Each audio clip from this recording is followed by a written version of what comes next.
तो दोस्तों, कैसे हैं आप सब। स्वागत है आपका एक और बार आपके अपने शो डरावनी दास्तान में। मैं हूं आपका दोस्त और होस्ट बोनी वर्मा। आज की कहानी शुरू करने से पहले मैं आपसे कुछ पूछना चाहता हूं। क्या आपको कभी ऐसा महसूस हुआ है कि जो जगह आपको सबसे ज्यादा महफूज लगती है, जो गलियां आपको अपनी लगती हैं, वही आपके लिए सबसे बड़ा खतरा बन सकती हैं? हमारा घर, हमारा गांव, हमारी जानी पहचानी सड़कें, ये सिर्फ ईंट पत्थर या मिट्टी के रास्ते नहीं होते। ये हमारी यादों का, हमारे भरोसे का एक किला होती हैं। पर क्या हो जब वही किला एक जाल बन जाए? क्या हो जब कोई अपना बनकर आपको धोखा दे और आपको एक ऐसे रास्ते पर ले जाए जहां से वापसी मुमकिन ना हो? आज की कहानी एक ऐसे ही धोखे और दहशत की है। ये कहानी है एक नौजवान की जो शहर की भीड़ भाड़ से दूर अपने घर, अपने गांव लौटा था, ये सोचकर कि उसे सुकून मिलेगा।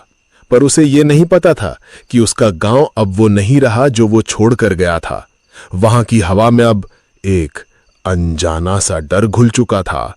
एक ऐसा डर जो रात के अंधेरे में इंसानी रूप लेकर शिकार पर निकलता है। ये कहानी है ओडिशा के एक छोटे से खूबसूरत से गांव मयूरगंज की। कटक से कुछ घंटे दूर हरे भरे खेतों और शांत तालाबों वाला गांव। एक ऐसी जगह जहां दिन में बच्चों की खिलखिलाहट और मंदिरों की घंटियां गूंजती हैं, पर जैसे ही सूरज डूबता है, यहां एक अजीब सी खामोशी छा जाती है। लोग अपने घरों के दरवाजे बंद कर लेते हैं और रातें, यहां की रातें किसी अनकहे रहस्य की गवाह बनती है। तो अपनी दुनिया के शोर को कुछ देर के लिए भूल जाइए, अपनी लाइट्स डिम कर लीजिए और अगर हिम्मत है तो हेडफोन लगा लीजिए, क्योंकि मैं बोनी वर्मा आपको एक ऐसे सफर पर ले जाने वाला हूं जो आपको यह सोचने पर मजबूर कर देगा कि क्या हर अनजान पर भरोसा करना या कभी कभी किसी अपने पर भी भरोसा करना जानलेवा हो सकता है। चलिए शुरू करते हैं मयूरगंज की वो खौफनाक दास्तान। ये बात है पौष महीने की एक सर्द रात की। ईशान 19-20 साल का एक नौजवान भुवनेश्वर से मयूरगंज की बस में बैठा हुआ था। खिड़की से बाहर अंधेरा घना होता जा रहा था और बस के अंदर जल रही पीली लाइट में यात्रियों के चेहरे अजीब और थके हुए लग रहे थे। वो कानों में ईयरफोन लगाए शहर की भागदौड़ और कॉलेज के असाइनमेंट के बारे में सोचते सोचते ऊब चुका था। उसे घर की याद आ रही थी, अपनी माँ के हाथ का बना पखाल भात, छोटी बहन की नोक-झोंक और बाबा के साथ बैठकर की जाने वाली देश दुनिया की बातें। करीब 6 महीने बाद वो घर लौट रहा था और इस बार वजह भी खास थी। उसकी छोटी बहन का निर्बंध यानी सगाई की रस्म तय हुई थी। बस जब मयूरगंज के बस स्टॉप पर आकर रुकी, तब तक रात के 10:30 बज चुके थे। वो बस से उतरने वाला आखिरी यात्री था। जैसे ही उसने नीचे कदम रखा, एक ठंडी हवा का झोंका उसके जैकेट को चीरता हुआ शरीर में सिहरन पैदा कर गया। बस का दरवाजा एक कर्कश आवाज के साथ बंद हुआ और वो एक लंबा सा उदास सा हॉर्न बजाती हुई अंधेरे में ऐसे गायब हो गई जैसे कोई सपना टूटकर बिखर गया हो। अब वो वहां अकेला था। उसके और घने कोहरे के सिवाय वहां कोई नहीं था। चारों तरफ मौत जैसा सन्नाटा पसर गया। उसने अपनी कलाई पर बंधी घड़ी देखी, 10:30 पार हो चुके थे। उसने झुंझलाकर कहा, शिट यार, अगर भुवनेश्वर से दोपहर वाली 3:30 की बस मिल जाती तो मैं आराम से शाम 7 बजे तक घर पहुंच जाता। पर मेरी तो किस्मत ही फूटी है। आज ही साला कॉलेज का वो जरूरी असाइनमेंट सबमिट करना था। प्रोफेसर भी ऐसा है जैसे सारी दुनिया का बोझ उसी के कंधों पर हो। कॉलेज से निकलकर बस स्टैंड तक पहुंचने में ही 5:30 बज गए। उसके बाद जो बस मिली वो ऐसी मरी मरी चल रही थी जैसे पेट्रोल नहीं किसी की अंतिम सांसों पर चल रही हो। अब देखो, मयूरगंज पहुंचते पहुंचते रात के 10 बज गए। उसने नजर घुमाकर बस स्टॉप के आसपास देखा। चाय और पान की जो छोटी छोटी गुमटियां थीं, वो इस कड़ाके की ठंड की वजह से जल्दी बंद हो चुकी थी। उन पर लटके ताले अंधेरे में और भी मनहूस लग रहे थे। गर्मियों में तो ये दुकानें रात 9, 9:30 बजे तक आराम से खुली रहती हैं और यहां चहल पहल होती है। पर आज तो जैसे पूरा गांव ही किसी डर के मारे सो चुका था। चाय की दुकान को बंद देखकर वो कांपते हुए बोला, उफ क्या यार, सोचा था बस से उतरकर एक गरम गरम चाय पीऊंगा, पर यहां तो सब बंद पड़ा है। आज सुबह किसका मुंह देखा था पता नहीं। उसने अपनी जेब से फोन निकाला, पर वो भी डेड था।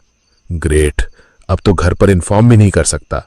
उसने एक गहरी सांस ली, अपना भारी बैकपैक कंधे पर ठीक से जमाया और उस अनजान गहरे अंधेरे में कदम बढ़ा दिए। उसे क्या पता था कि वो अंधेरा सिर्फ सड़क का नहीं बल्कि उसकी किस्मत का भी था। और उस रात उसकी किस्मत में खौफ और पछतावे के सिवाय कुछ नहीं लिखा था। ईशान शहर में पला बड़ा था। गांव की ये कच्ची पक्की सड़कें और रात का ये घुप अंधेरा उसे अब थोड़ा अनजाना सा लग रहा था। हवा इतनी सर्द और तेज थी कि पास के बांस के झुरमुट से एक अजीब सीटी जैसी आवाज आ रही थी जो उसे और भी ज्यादा डरा रही थी। उसके अपने ही जूतों की आवाज उस सन्नाटे में इतनी तेज लग रही थी कि उसे बार बार लगता जैसे कोई उसके पीछे चल रहा है। वो कई बार अचानक रुककर पीछे मुड़कर देखता, पर घने कोहरे और अंधेरे के सिवा वहां कुछ नहीं होता था। कोई सवारी न देखकर ईशान का गुस्सा अब धीरे धीरे एक अनजाने डर में बदल रहा था। वो तेज कदमों से चलने लगा, बड़बड़ाते हुए। वाह, मतलब सीरियसली अब इस फ्रीजिंग कोल्ड में पैदल चलकर जाना पड़ेगा। रिक्शा ऑटो कुछ भी तो नहीं है। रोड तो पूरी फॉग का मैदान बनी हुई है।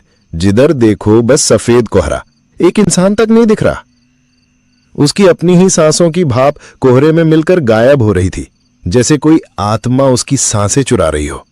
वो ये सब सोचता हुआ घने कोहरे के बीच से आगे बढ़ ही रहा था कि अचानक उसके कान में एक आवाज बढ़ी, एक धीमी लयबद्ध चरमराती हुई आवाज, चर चर चर, जैसे कोई पुरानी बिना तेल डाले हुई चीज धीरे धीरे घूम रही हो। उसने कदम रोक दिए और आवाज की दिशा में देखने लगा। घने कोहरे की वजह से कुछ साफ नजर नहीं आ रहा था, पर वो आवाज धीरे धीरे और पास आती जा रही थी। और फिर उसे कोहरे के बीच एक टिमटिमाता हुआ पीला सा धब्बा दिखाई दिया। वो एक लालटेन की रोशनी थी जो हवा में हिचकोले खा रही थी। वो साया जैसे जैसे पास आ रहा था, वो चरमराती हुई आवाज और साफ होती जा रही थी। उसने मन में सोचा, इस वक्त रात के 10 बजे ये कौन हो सकता है? ये सोचकर वो थोड़ा और आगे बढ़ा और तब उसे साफ दिखाई दिया। कोहरे के बीच से एक आदमी रिक्शा खींचता हुआ आ रहा था, जिसने खुद को एक काले शॉल में पूरी तरह लपेट रखा था, और वो बीच बीच में अपने रिक्शे का पुराना सा हॉर्न पै पै करके बजा रहा था। ईशान के मन को थोड़ी तसल्ली हुई। आखिरकार इस वीराने में कोई तो मिला। पर वो कहते हैं ना, कभी कभी जो चीज राहत बनकर आती है वही सबसे बड़ी आफत की वजह बन जाती है। और ईशान की राहत भी कुछ ऐसी ही थी जिसका एहसास उसे बहुत जल्द और बहुत बुरी तरह से होने वाला था। वो रिक्शा वाला ठीक उसके सामने आकर रुक गया। उसके रिक्शे के रुकते ही वो चर चर की आवाज भी बंद हो गई और सन्नाटा और भी गहरा हो गया। उसने खुद को काले शॉल में ऐसे लपेटा हुआ था कि उसका चेहरा बिल्कुल नजर नहीं आ रहा था। रिक्शा वाले ने 2-3 बार जोर से खांसा, एक ऐसी खांसी जिसमें सालों की जमी हुई ठंड और बीमारी का एहसास था। और फिर एक भारी खरखराती हुई आवाज में बोला, बेटा, इतनी रात में इस ठंड में अकेले क्यों खड़े हो? कहीं जाना है क्या? रिक्शा वाले की बात सुनकर ईशान ने उसकी तरफ देखा। उसका पूरा शरीर और चेहरा शॉल में ढका हुआ था, सिवाय उसकी आंखों के। और जैसे ही ईशान की नजर उसकी आंखों पर पड़ी, उसके रोंगटे खड़े हो गए। उस आदमी की आंखें, वो आंखें नॉर्मल नहीं थीं। अंधेरे में वो किसी दहकते हुए कोयले की तरह लाल थीं, जैसे उनमें कोई अंदरूनी आग जल रही हो। एक पल को ईशान को लगा जैसे वो अपनी नजर से ही सब कुछ जलाकर राख कर देगा। वो इतना असहज हो गया कि ज्यादा देर तक उन आंखों में देख नहीं पाया।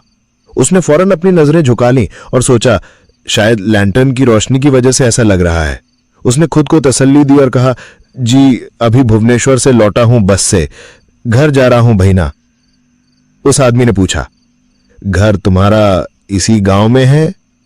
ईशान को एक अजीब सी बेचैनी हो रही थी, फिर भी उसने जवाब दिया, जी भैना। कहां? वो जो कदमपारा चौक पर सिद्धेश्वरी मां का बड़ा मंदिर है ना, बस उसी मंदिर के पास है मेरा घर। यह सुनकर वो आदमी एक पल के लिए चुप हो गया, फिर बोला, तुम्हारा घर सिद्धेश्वरी मंदिर के पास है? अरे मेरा घर भी तो वहीं पास में है। तुम किसके बेटे हो बेटा? असल में मैं उस मोहल्ले के लगभग सभी को जानता हूं, इसलिए पूछ लिया, बुरा मत मानना।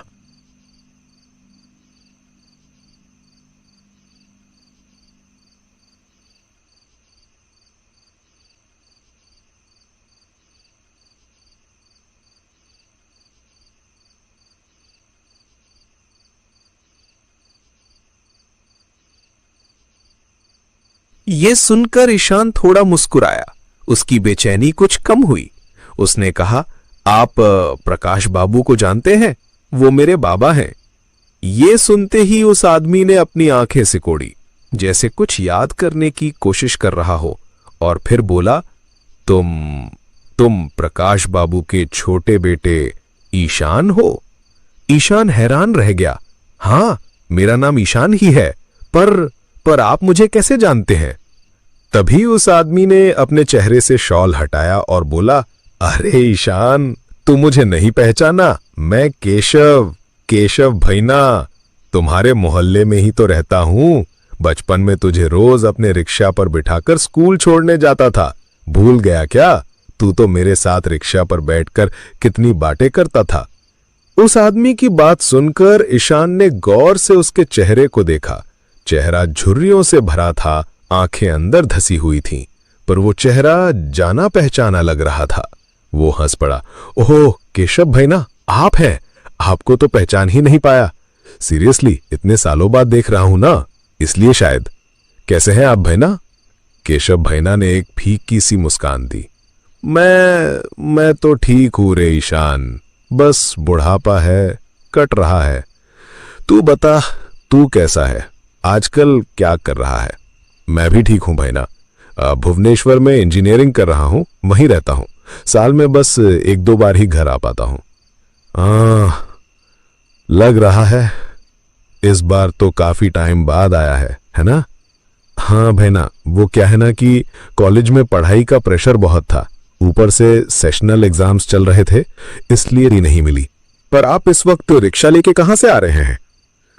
ईशान का सवाल सुनकर केशव भैना ने फिर से खांसते हुए अपनी खरखराती आवाज में कहा, क्या बताऊं रे ईशान, पास में जो मुकुलपुर गांव है ना, वहां एक सवारी छोड़ने गया था। अंदाजा नहीं था कि लौटते लौटते इतनी रात हो जाएगी। अब घर जा रहा हूं, कल सुबह फिर एक लंबी बुकिंग है, भोर 5 बजे निकलना पड़ेगा। ये सुनकर ईशान को थोड़ा अफसोस हुआ। वो बोला, अरे भैना देखिए, मैंने बातों बातों में आपका कितना टाइम खराब कर दिया।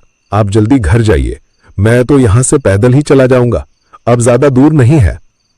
ये सुनते ही केशव भैना थोड़े सख्त लहजे में बोले, चुपचाप रिक्शा पर बैठ जा, ज्यादा होशियारी मत दिखा। इस हार्ड कपाने वाली ठंड में तुझे पैदल नहीं जाना पड़ेगा। तेरे बाबा क्या कहेंगे कि केशव ने अपने ही मोहल्ले के बच्चे को ठंड में पैदल भेज दिया। केशव भैना की डांट में एक अपनापन था जिसने ईशान के मन के सारे शक को मिटा दिया। वो अपना बैग लेकर जैसे ही रिक्शे पर चढ़ने लगा, अचानक उसके सिर के ठीक ऊपर से एक बड़ा सा काला उल्लू एक बहुत ही मनहूस आवाज निकालता हुआ उड़ गया, और उसी पल कहीं पास से एक बिल्ली के जोर जोर से रोने की आवाज आने लगी। रात के उस पहर में बिल्ली का रोना और उल्लू की वो भयानक चीख, ईशान का दिल किसी अनहोनी की आशंका से बैठ गया। उसे अपनी दादी की कही बातें याद आ गईं कि ये बहुत बुरे शगुन होते हैं। अपने मन में उठ रहे बुरे ख्यालों को झटक कर ईशान रिक्शे पर बैठ गया। उसने सोचा, ये सब बस मेरा वहम है। काश वो उस वक्त अपने दिल की सुन लेता, क्योंकि वो रिक्शा उसे एक घर की तरफ नहीं बल्कि एक ऐसे सफर पर ले जा रहा था जहां से वापसी का कोई रास्ता नहीं था। रिक्शा धीरे धीरे गांव के अंदरूनी रास्तों की तरफ बढ़ रहा था। अब माहौल थोड़ा हल्का हो गया था। ईशान ने बात करने के लिए पूछा, अच्छा भैना, सस्मिता मौसी, रतुल भैना और पुतुल दीदी सब कैसे हैं? बहुत टाइम हो गया सबसे मिले हुए। ये सवाल सुनते ही केशव भैना की चलती हुई सांसें जैसे एक पल को रुक गई। रिक्शे की गति धीमी हो गई। उसने फिर से जोर से खांसा, जमीन पर थूका और एक टूटी हुई भारी आवाज में कहा, क्या बताऊं रे ईशान, तेरी सस्मिता मौसी वो तो अब इस दुनिया में नहीं रही। 1 साल पहले किडनी की बीमारी से चली गई। एक लंबा सन्नाटा छा गया। फिर वो बोला, और रतुल, वो तो अब मेरे साथ इस गांव में नहीं रहता, कटक में अपनी ससुराल में रहता है, अपनी बीवी बेटी के साथ। एक छोटी सी नौकरी करता है और कोई दुकान भी चलाता है। पिछले 2 साल से उसने मुझसे कोई कांटेक्ट नहीं रखा, मेरा हालचाल तक नहीं पूछता। शायद अब मैं उसके लिए एक बोझ बन गया हूं। उसकी आवाज में इतना दर्द था कि ईशान को बहुत बुरा लगा। वो कुछ बोलता उससे पहले ही केशव भाईना ने आगे कहा, और पुतुल, मेरी बेटी, उसकी क्या बात करूं तुझसे। बड़े अरमानों से एक अमीर घर में उसकी शादी की थी। सोचा था मेरी बेटी राज करेगी, पर वो लोग उसे दहेज के लिए हर रोज मारते पीटते थे। पता है, एक बार जब मैं उससे मिलने गया तो उसने अपनी साड़ी के पल्लू से अपनी पीठ पर पड़े जख्मों के निशान छिपा लिए थे ताकि मैं देख ना लूं। मेरी बेटी वो जुल्म सह नहीं पाई और पास के तालाब में कूदकर उसने अपनी जान दे दी। बस वही थी जो कभी कभी मेरा हाल पूछ लेती थी। वो भी चली गई। मेरा अब कोई नहीं रहा रे ईशान, कोई नहीं। मैं इस दुनिया में बिल्कुल अकेला रह गया। ये कहते कहते केशव भाई ना बच्चों की तरह फूट फूट कर रोने लगे। उनकी हिचकियों की आवाज उस शांत रात में गूंज रही थी। उनका रोना देखकर ईशान का दिल भर आया। उसने केशव भाईना के कंधे पर हाथ रखकर उन्हें सांत्वना देने की कोशिश की। कुछ देर बाद जब केशव भाईना शांत हुए तो उन्होंने अपनी आंखों को पोंछते हुए पूछा, तो ईशान, तू इतने दिनों बाद घर क्यों आया है? तेरे बाबा ने किसी खास काम से बुलाया है क्या? हाँ भाईना, बाबा ने ही एक जरूरी काम से बुलाया है। ऐसा क्या जरूरी काम पड़ गया बेटा जो तुझे इतनी जल्दी आना पड़ा? वो मेरी छोटी बहन की शादी तय हुई है भाईना। परसों लड़के वाले निर्बंध पक्का करने आ रहे हैं, इसीलिए बाबा ने कहा कि घर के छोटे बेटे का रहना जरूरी है। ये बातें करते करते ईशान की नजर अपनी घड़ी पर पड़ी। घड़ी देखते ही वो चौंक गया। व्हाट? 11:15 पर हम चले थे, अब तो 12 बजने वाले हैं। अभी तक घर क्यों नहीं आया? ये तो 15-20 मिनट का रास्ता है। ये सोचकर जैसे ही ईशान ने रिक्शे से बाहर झांका, उसके पैरों तले जमीन खिसक गई। रिक्शा उसके घर के जाने पहचाने रास्ते पर नहीं था। गांव की वो पीली स्ट्रीट लाइटें कहीं पीछे छूट चुकी थीं। ये कोई और ही रास्ता था। आसमान में टूटे हुए चांद की हल्की रोशनी में ईशान ने देखा कि वो जिस रास्ते पर है वो घने काले अंधेरे में डूबा हुआ था। सड़क के दोनों तरफ बस बड़े बड़े डरावने पेड़ और घने जंगल थे।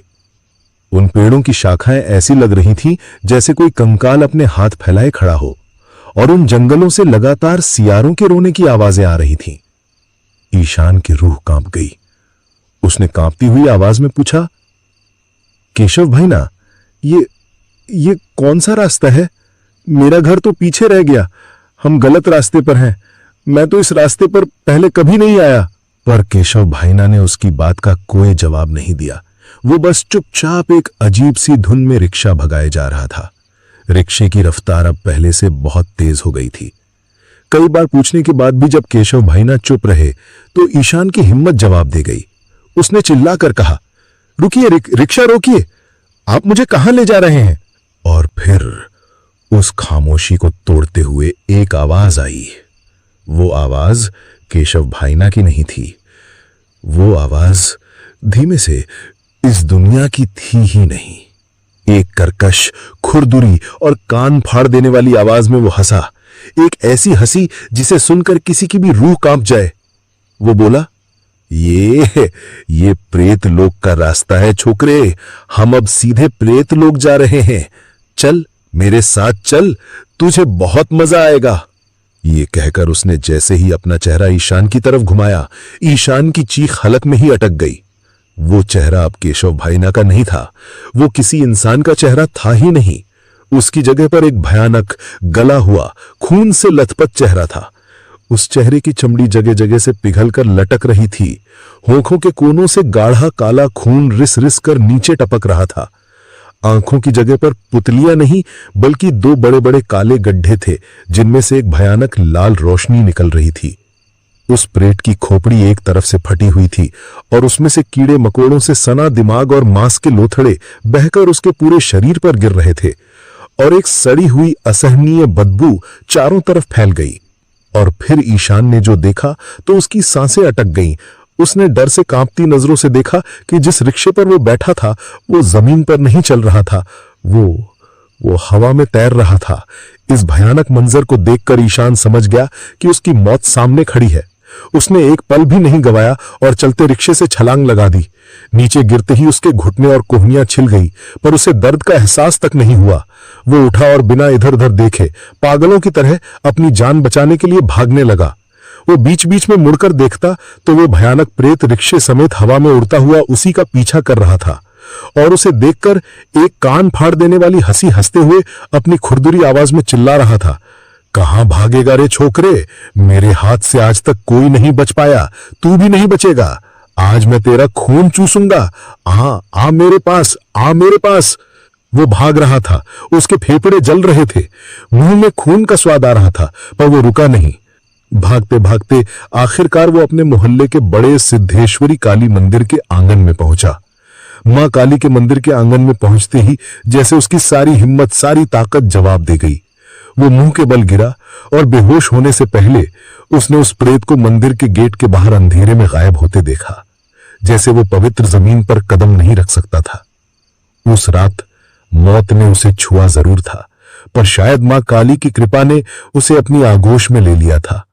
लेकिन जब सुबह हुई तो गांव में एक नई दहशत ने जन्म लिया। अरे 8 बज गए। आज तू नित्यानंद बाबू के घर नारायण पूजा है। मुझे सुबह 7 बजे तक खीर के लिए दूध देना था। अगर अभी नहीं पहुंचा तो आज उनकी डांट से मुझे कोई नहीं बचा सकता।